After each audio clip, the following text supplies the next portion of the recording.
আল্লাহ পাক সেই মানুষটাকে এই সূরা দুটো শোনাচ্ছেন। আমি কি তোমাকে এতিম পাই নাই, তোমাকে পথভ্রষ্ট পাই নাই, হেদায়েত দেই নাই, ভরণ পোষণ করিনি? আমি আল্লাহ তোমাকে ছেড়ে দেই নাই, শীঘ্রই তোমাকে দান করব। হ্যাঁ, তোমার বোঝাকে আমি হালকা করিনি।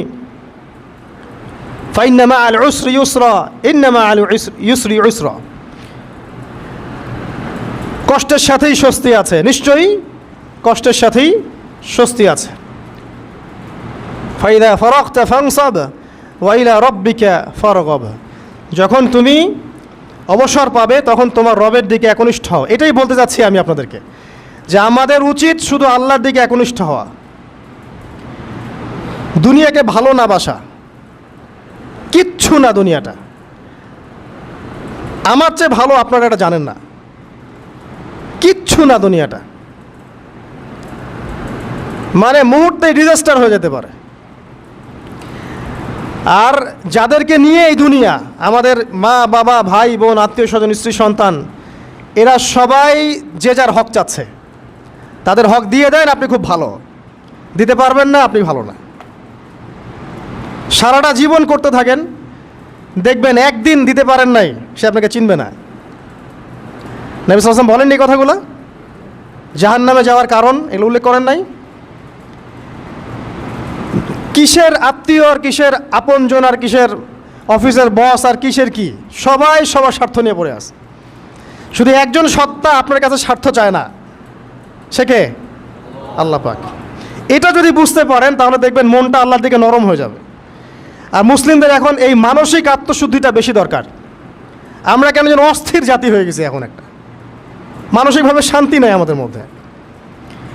খেয়াল করে দেখবেন, সারা দিন দুশ্চিন্তা, দুর্ভাবনা, পেরেশানি। নামাজে আসি তাও মনে হয় যত তাড়াতাড়ি নামাজ শেষ করতে পারলে বাঁচে। 5 মিনিট 4 রাকাত নামাজ, আর ইমাম যদি ভুলে 10 মিনিট পড়ায় তো চাকরি নট। খতিব খুতবা দিবে 30 মিনিট ঘড়ি ধরে বলে দিবে, ভুলে যদি 10 মিনিট বেশি দিয়ে ফেলছে, আজকে আসছেন ভালো কথা, হাদিয়া নিয়ে যান, পরের দিন আর আসেন না। অস্থির। অস্থিরতার কারণ দুনিয়ামুখিতা, আল্লাহ থেকে দূরে থাকা। অস্থিরতার কারণ কোরআন থেকে দূরে থাকা।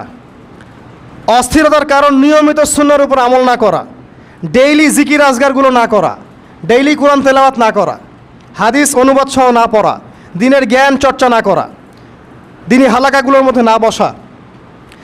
অস্থিরতার অনেক কারণ, টাকা পয়সার পিছনে ছোটা, বাড়ি গাড়ি স্ট্যাটাসের পিছনে ছোটা, এবং এই লোভ, এই লালসা আপনাকে স্থির থাকতে দিবে না। অস্থিরতার কারণ এই যে আমরা বলি মেটেরিয়ালিজম, আমরা বলি বস্তুবাদিতা, এগুলো অস্থিরতার কারণ। এগুলো কখনো আপনাকে স্বস্তি দিবে না। আপনি যত দৌড়াবেন দুনিয়ার পেছনে, দুনিয়া আপনার থেকে তত পালাতে থাকবে। আর আল্লাহ পাক বলেছেন, হে আদম সন্তান, আমার ইবাদতের জন্য সময় বের করো, আমি তোমাকে 2টা জিনিস দিব। 1 নাম্বার, তোমার হাতকে আমি সচ্ছলতা দিয়ে ভরে দিব, আর 2 নাম্বার, তোমার সমস্ত অভাব আমি দূর করে দিব। যে ব্যক্তি আল্লাহর জন্য সময় দেয়, আল্লাহর জন্য বাঁচে, আল্লাহর জন্য মরে, সব কাজ আল্লাহর সন্তুষ্টির জন্য করে, দেখবেন ও মনের মধ্যে শান্তি আছে। হয়তোবা তার 5 তলা 10 তলা বাড়ি নাই, BMW নাই, সুজুকি জিক্সার নাই, তারপরে দেখবেন সে অনেক শান্তিতে আছে, কারণ তার মনের মধ্যে একটা প্রশান্তি কাজ করে। আর যে ব্যক্তির মধ্যে দেখবেন আল্লাহর কনসিয়াসনেস নাই, ইবাদত নাই, কোরআন সুন্নাহ এগুলো কিচ্ছু নাই, দুনিয়ার সব আছে, দেখবেন ব্যাংক ব্যালেন্স, টাকা পয়সা, মনে শান্তি নাই। এই মনের শান্তিটাকেই উসমান রাদিয়াল্লাহু আনহু বলতেন যে আল গিনা, মানে ধনাঢ্য, ধনী বলি না আমরা, এটাই হচ্ছে ধন, কিছু না।